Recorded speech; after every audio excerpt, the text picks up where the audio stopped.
Hello दोस्तों, आप सभी कैसे हैं। आशा करता हूं कि आप सभी स्वस्थ होंगे। बच्चों, आज इस वीडियो में हम लेकर आए हैं कि स्टेट बैंक ऑफ इंडिया ने पीओ की यहां पर रिक्रूटमेंट निकाली है, जिसकी सारी डिटेल्स इस वीडियो में हम डिस्कस करेंगे।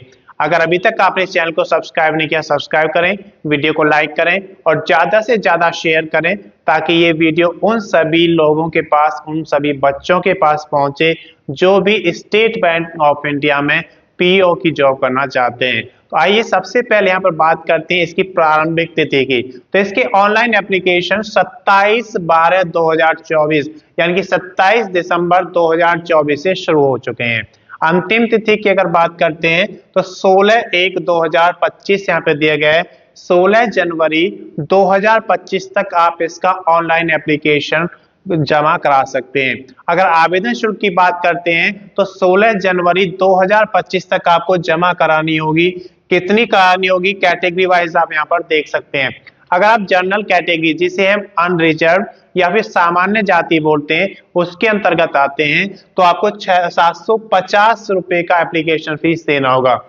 अगर आप ओबीसी, अदर बैकवर्ड कास्ट यानी कि अन्य पिछड़ा जाति में आते हैं तो भी आपको 750 रुपए का एप्लीकेशन चार्ज देना होगा। अगर आप इकोनॉमिकली वीक सेक्शन के अंतर्गत आते हैं तब भी आपको 750 रुपए का एप्लीकेशन का यहाँ पर फीस जमा करना होगा।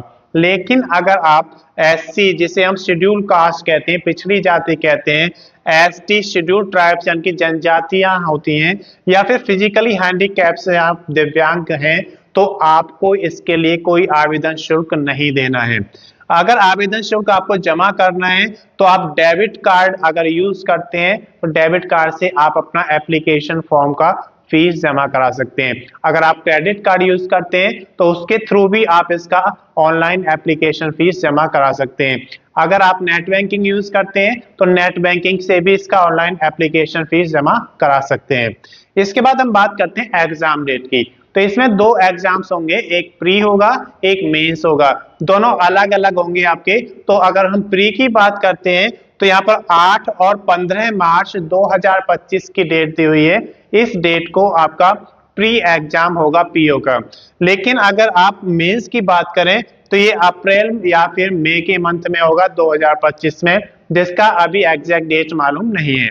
अगर आयु की बात करते हैं तो 1/4/2024 को कैलकुलेट की जाएगी, यानी कि 1 अप्रैल 2024 को आपकी आयु कितनी होनी चाहिए, 21 वर्ष से 30 वर्ष तक बोला गया है। यानी कि कम से कम 21 वर्ष और ज्यादा से ज्यादा 30 वर्ष होनी चाहिए। लेकिन अगर आप रिजर्व कैटेगरी के अंतर्गत आते हैं तो आपको आयु में छूट दी जाएगी। कितनी छूट मिलेगी यहाँ पर आयु में, यहाँ पर देख सकते हैं आप। स्टेट बैंक ऑफ इंडिया का पीओ का जो नियम है उसके अनुसार आपको कैटेगरी में, जिस कैटेगरी में जितनी छूट है वो दे दी जाएगी। इसके बाद हम बात करते हैं कुल पदों की संख्या की। तो यहाँ पर कुल 600 पद दिए गए हैं, जिसमें दो तरीके के पद यहाँ पर हैं, एक तो बैकलॉग के लिए और एक रेगुलर। तो पहले बात करते हैं हम रेगुलर पदों की। तो रेगुलर यहाँ पर 586 पद दिए गए हैं, जिसमें से अनरिजर्व यानी कि सामान्य कैटेगरी के लिए 240 पद हैं। ओबीसी, जिसे हम अदर बैकवर्ड कास्ट कहते हैं, 158 पद दिए गए हैं। ईडब्ल्यूएस, जिसे हम इकोनॉमिकली वीक सेक्शन बोलते हैं, उसके 58 पद दिए गए हैं। एससी, जिसे हम शेड्यूल कास्ट बोलते हैं, उसके 87 पद यहाँ पे दिए गए हैं। एसटी, जिसे हम शेड्यूल ट्राइब्स बोलते हैं, 43 पद दिए गए। तो ये रिकॉर्ड है आपके रेगुलर पदों का। अब बात करते हैं बैकलॉग पदों की। तो बैकलॉग में यहाँ पर कुल 14 पद दिए गए हैं, जो शेड्यूल ट्राइब्स के लिए यहाँ पर दिए गए हैं कि 14 पद शेड्यूल ट्राइब्स के लिए हैं, यानी कि जनजातियों के लिए हैं। योग्यता की अगर बात करें तो यहाँ पर स्नातक मांगा गया है। आपका किसी भी रिकॉग्नाइज्ड यूनिवर्सिटी से या तो स्नातक कंप्लीट होना चाहिए, या फिर आप फाइनल ईयर में अपीयरिंग हैं तो आप इसके लिए एलिजिबल हैं। आप इसका ऑनलाइन एप्लीकेशन फॉर्म फिल कर सकते हैं। डॉक्यूमेंट्स की अगर बात करते हैं तो डॉक्यूमेंट्स इसका बहुत इंपॉर्टेंट पोर्शन होता है। जब भी आप कोई एप्लीकेशन फॉर्म जमा करते हैं तो उसमें सबसे पहले आपको एलिजिबिलिटी क्राइटेरिया देखना होता है।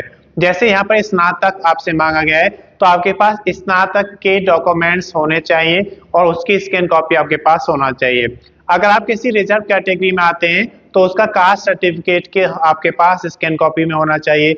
अगर आप किस स्टेट से फॉर्म को फिल कर रहे हैं तो उसका डोमिसाइल सर्टिफिकेट आपके पास होना चाहिए।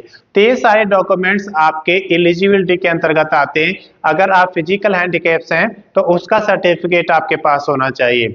उसके बाद हम बात करते हैं आईडी प्रूफ की, तो आपके पास आइडेंटिटी प्रूफ की स्कैन कॉपी होनी चाहिए। उसके बाद देखिए एड्रेस प्रूफ, तो एड्रेस प्रूफ की भी स्कैन कॉपी आपको रखना है। फोटो, आपको फोटो अपना रखना है जिसकी स्कैन कॉपी आपके पास होनी चाहिए। और सिग्नेचर, आप एक पेज पर सिग्नेचर करेंगे और उसकी स्कैन कॉपी आप अपने पास रखेंगे। ये सारे डॉक्यूमेंट्स आपके पास रेडी होने चाहिए, क्योंकि जब आप फॉर्म को फिल करेंगे तो ये फॉर्म्स में आपको अपलोड करने होते हैं। इसके बाद बेसिक डिटेल्स की बात करते हैं, तो बेसिक डिटेल्स में आपका क्या क्वालिफिकेशन है, इस पोस्ट के अनुसार क्या क्वालिफिकेशन आपको चाहिए, वो डॉक्यूमेंट्स आपको बेसिक डिटेल्स में देने होते हैं। उसके साथ साथ आप किस स्टेट में रहते हैं, आपका परमानेंट एड्रेस क्या है, मेलिंग एड्रेस क्या है, फादर्स नेम और ये डेट ऑफ बर्थ का डिटेल्स आपको देना होता है। उसके बाद फिर आपको ये सारे डॉक्यूमेंट्स अपलोड करने होते हैं, फिर आपको फोटो और सिग्नेचर अपलोड करना होता है। जब ये सारे डॉक्यूमेंट्स आपके अपलोड हो जाएंगे उसके बाद आपको उसका प्रीव्यू चेक करना है। प्रीव्यू में आपको एक बेनिफिट होता है कि अगर आपने कोई गलती की है तो उसे सुधारने का मौका आपको मिल जाता है।